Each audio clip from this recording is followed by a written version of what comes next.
One thing that often leads to depression is insecurity. So how can we feel better about ourselves so we don't get depressed? So the first tip would be that there's no point trying to feel better about yourself.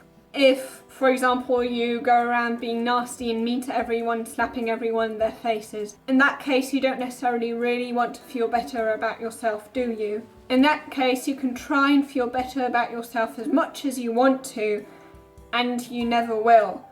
And you also shouldn't. Or do you really want to fool yourself into saying that you are something that you're not? Now, of course, no one is perfect, and we won't always manage to live according to our values. So at least do as much as you know you can do to know that at least you tried, at least you gave your best. Because what's the point about feeling better about yourself if that hinders you from actually growing? And growth is one of the things we actually really need to be happy. But even once we do actually manage to more or less manage to live according to our values, even then there are loads of people who are still not happy with themselves. Even though they do incredibly well, they're still unhappy with themselves. And of course, in this case, you do actually want to do something to feel better about yourself on top of living according to your values. And that would bring me to the second tip. Once you actually more or less manage to stick to what you actually say you want to do and live according to your values, if you then still don't feel good about yourself, then you need to really improve your self-talk. So what would good self-talk look like? Well, the best way to talk to yourself is probably not the way you're doing so right now, because most of us can be extremely harsh with ourselves and talk to ourselves in a way that we would never talk to others. So the key is, instead of being so harsh and so cruel to ourselves, treating ourselves like, for example, a friend or a parent would. Because a good friend or a good parent would never say such things to us that we do to ourselves. However, they also wouldn't completely deny our weaknesses and let us do whatever we want and still say that we're perfectly fine.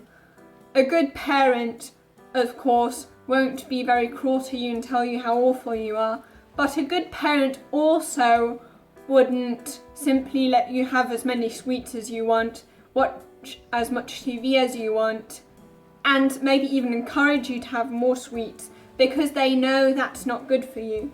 So you also don't want to go to the other extreme of having that kind of self-talk where no matter what you do, everything's all right.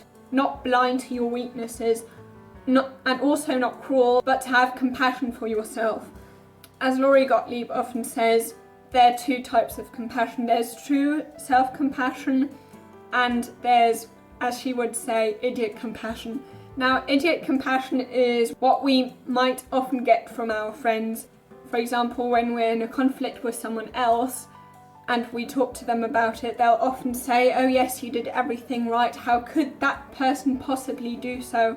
Even though they may in the back of their minds think, well, actually you do know you have some tendencies that might have actually led to that fight. However, being truly compassionate with yourself wouldn't be ignoring your weaknesses, it would be accepting your weaknesses. So realizing that you have these weaknesses and that yes, you might have done something wrong, but it's okay that you've done that wrong. Simply don't do it anymore in future. That would be true, healthy self-compassion. When people think about confidence, they often think about that confidence is thinking that you're perfect.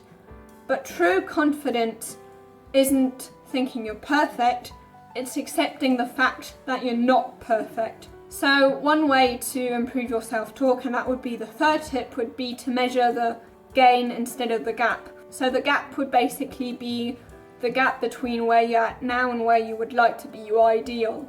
Whereas the gain is the gap between where you were before and where you are now, how much progress you've made since then, not how far away you are from your ideal. If you measure gains more, then you're going to feel better about yourself. And then the fourth tip for feeling better about yourself would be to develop a growth mindset. So basically, according to Carol Dweck, there are two different mindsets. One is the growth mindset and the other is the fixed mindset. Fixed mindset is, for example, if you do badly at a test or in a match, thinking that if you do well, it's because you're talented, and if you don't do well, that's because you're simply not good at this. Whereas a growth mindset would be that if you've done very well, that's because you've practiced a lot, and if you don't do well, that's because you haven't practiced enough. And the reason why you want to have a growth mindset is because if you have a fixed mindset and something bad happens, for example, you get a bad mark or so, then of course you're going to be totally demotivated, and you're also going to feel very bad about yourself, and you're probably going to beat yourself up for being so stupid. However, if you had a growth mindset, that wouldn't be the case. So if you want to feel better about yourself, you want to have a growth mindset so that when you get negative outcomes, you don't take it too personally. You don't think that it simply reflects that you're bad or stupid. And then the fifth tip would be, of course, if you want to feel better about yourself, you want to make sure that you don't compare yourself to others. We all know that. We also all know that it's more easily said than done. So if you want to know how you can stop comparing yourself to others, how you can actually do it, then you can watch this video here.